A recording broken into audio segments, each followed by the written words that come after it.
আমাৰ অৱস্থিতি ৰুদ্ৰসাগৰ নাৱৰে বিপদ সংকুল এক পৰিৱেশত আমি গাঁও এখন চাবলৈ যাত্ৰা আৰম্ভ কৰিছো। মোৰ সৈতে আছে কেমেৰা পাৰ্চন অঞ্জন। হীৰকৰ সহযোগত আমি আহিছো। চাওক ঘৰবোৰ কেনেদৰে ডুব গৈ আছে, ঘৰৰ ভিতৰত জলবন্দী হৈ আছে মহিলা, তেওঁলোকৰ বাহিৰলৈ যোৱাৰ কোনো পথ নাই। আৰু এই পানী বুকু বা ডিঙি পৰ্যন্ত দ পানী বুলি তেওঁলোকে কৈছে। বাহিৰলৈ যোৱাৰ একমাত্ৰ সাৰথি নাও নহলে ভূৰ তেওঁলোকে নিৰ্মাণ কৰি লৈছে, প্ৰস্তুত কৰি লৈছে আৰু সেইদৰে আগবাঢ়িছে। আন এখন ঘৰ চাওক, ঘৰৰ সন্মুখত সেইদৰে নাও। দুই ধৰণৰ ছবি আমি ইতিমধ্যে আপোনালোকৰ সন্মুখত দাঙি ধৰিছো। মোৰ সতীৰ্থ বিক্ৰমে নাজিৰাৰ পৰা সেই বোকাবোৰ দাঙি ধৰিছে। বোকাত আমি পৰিলক্ষিত কৰিছো একোটা ঘৰ ডুব গৈছিলে। আৰু এয়া যোৱা 13 দিন ধৰি ৰুদ্ৰসাগৰ, আৰু ৰুদ্ৰসাগৰৰ আন এক বিপদ হৈছে, যিটো ONGCৰ ৱেল আছিলে, যিটো পৰিত্যক্ত খাদ, সেই খাদটোৰ পৰা এতিয়াও হাইড্ৰকাৰ্বন সদৃশ কেমিকেল নিৰ্গত হৈ থাকে আৰু অত্যন্ত দুৰ্গন্ধময় পৰিস্থিতিৰ সৃষ্টি হয়। উকালি আহে, বমি আহিবলৈ ধৰে বুলি ইতিমধ্যে ভুক্তভোগীসকলে আমাক প্ৰকাশ কৰিছে। গাঁও চাবলৈ যাম। এই ঘৰটো বন্ধ কৰক। এই ৰুদ্ৰসাগৰৰ গাঁওখনৰ নাম কি আছিল? ৰাধিকা নগৰ। ৰাধিকা নগৰ গাঁৱৰ এই পৰিস্থিতি যোৱা 13 দিন ধৰি এনেধৰণে পানী। আমি এই নাওখনেৰে যাত্ৰা কৰিছো। মোৰ সৈতে আছে অঞ্জন, হীৰক আছে। হীৰকৰ সহযোগত আমি এই স্থানলৈ আহিছো আৰু যি তেওঁলোকৰ শিবিৰ, সেই শিবিৰৰ কদৰ্যময় পৰিস্থিতি আমি কালি দেখুৱালো। আজি দেখুৱাবলৈ বিচাৰিছো তেওঁলোকে য'ত বসবাস কৰিছিলে সেই গাঁওখন, যিখন গাঁও এতিয়া পানীত বুৰ গৈ আছে। চাৰিওফালে এই কদৰ্যময় পৰিৱেশ চাওক, মাজত এই ঘৰটো। আৰু তাৰ আগতে যিগৰাকী ব্যক্তিয়ে ভদ্ৰলোকে আমাক নাওখনেৰে লৈ আহি আছে, তেওঁ ক'লে তেওঁ এটা ফিচাৰী আছিল, মাছ চব ওলাই গ'ল। এই ঘৰটো চাওক, যেতিয়ালৈকে সেই বিভীষিকাৰ দিনটোৰ পূৰ্বত এই ঘৰটোত যিসকল লোক আছিলে, আৰু এতিয়া কিন্তু এই ঘৰটোত মানুহ থকাৰ পৰিৱেশ নাই। আৰু তাৰ সমান্তৰালে যিটো হাইড্ৰকাৰ্বন বা ONGC যিটো পৰিত্যক্ত খাদ আছিলে ৰুদ্ৰসাগৰ, তাৰ পৰা কেমিকেলছ নিৰ্গত হৈ এক অবৰ্ণনীয় পৰিস্থিতিৰ সৃষ্টি কৰিছে। মাছ অবিহনে এই অঞ্চললৈ অহাটো দুৰ্বিষহ। আমি মাস্ক পৰিধান কৰিবলগীয়া হৈছে, কাৰণ বিভৎস গোন্ধ। কিছু সময় পূৰ্বে আন এগৰাকী ভদ্ৰলোক, যিগৰাকী আমাক নাৱত সহযোগ কৰিছে, তেওঁ পানীৰ পৰা এটা মৰা হাঁহ উলিয়াই আমাক দেখুৱালে। গতিকে এই পানীত মৰা হাঁহকে ধৰি আন পশুধনৰ শৱদেহ থকাৰ আশংকা নহয়, আছেই, যি এই অঞ্চলটোৰ পৰিৱেশ অতি অস্বাস্থ্যকৰ কৰি তুলিছে।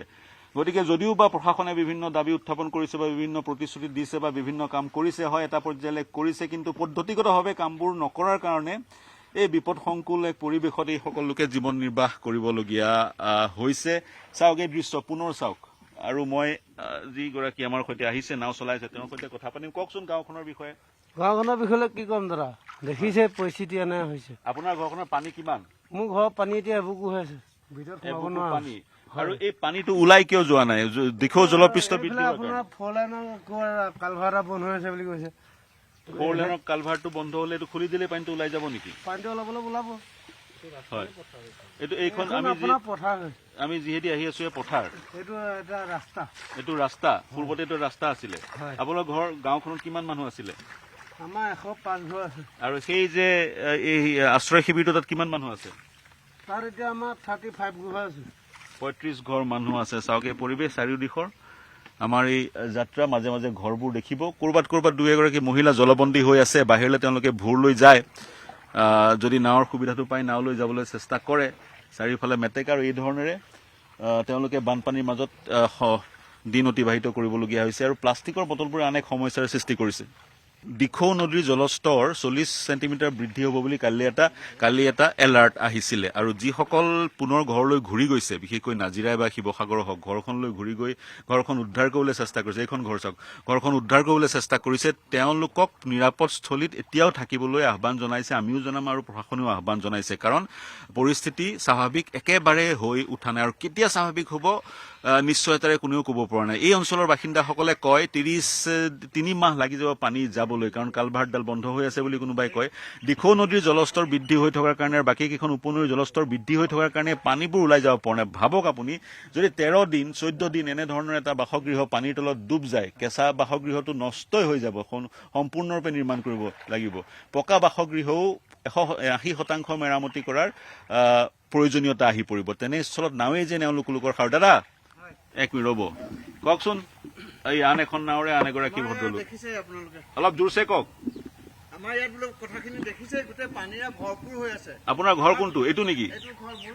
হয় আমাৰ ইয়াত মানে আপোনাৰ এনেকুৱা হৈছে এতিয়া পুখুৰী আছিলে, পুখুৰী সম্পূৰ্ণ দুজাপ জাল দিও মানে ৰক্ষা কৰিব নোৱাৰিলো ঢাপ। হয় দুটাকে পুখুৰী শেষ হ'ল, প্লাছ আপোনাৰ পুখুৰীৰ ঢাপত বিভিন্ন ধৰণৰ মানে গছ গছনি আছিলে, গছ গছনি শেষ হ'ল, এয়া কলগছ দেখিছে এইবোৰ শেষ। মানে ক'বলৈ ভাষা নাই আৰু তাৰমানে। ৰাতি আজি কিমান দিন হ'ল, আজি প্ৰায় 14-15 দিন হ'ল নেকি, 15 দিন মানে প্ৰায় 8 দিনমান টোপনি যাব পৰাই নাই। এতিয়া ক'ত সেই আশ্ৰয় শিবিৰত আছিলে? ক'ত আছে? আশ্ৰয় শিবিৰত আছো আমি। আকৌ এই তালৈ আহিবলগীয়া, তাতো মানে মানুহ বহুত মানে বেছি যে, বহুত এটা মানে হুলস্থুলীয়া পৰিৱেশ। এতিয়া পানীটো ওলাই কিয় যোৱা নাই? পানীটো ওলাই যোৱা নাই মানে আপোনাৰ এই গোটেই পথাৰখনৰ এই টি ৰোডটোৰ এটা নলা আছে, সেই এটা নলাই দিয়ে তাৰমানে পানীটো ওলাই যায়। হয়। কিন্তু সেইখন আমাৰ এইটো এটা বৃহৎ এৰিয়া, এই এৰিয়াটো পানীখিনি ওলাই যাবৰ কাৰণে এটা পুলটো মানে সাধাৰণ এটা কালভাৰ্ট বুলি ক'লেও বেয়া নহয়। হয়। কালভাৰ্টেদি ওলাই যোৱাটো সম্ভৱ নহয় মানে। আমি ভাবোঁ যে এই টি ৰোডটোত যেনে তেনে যদি RCC এটা ব্ৰিজ দিব পৰা হয় তেতিয়াহ'লে কিন্তু কামটো ভাল হ'ব। হয় হয় হয়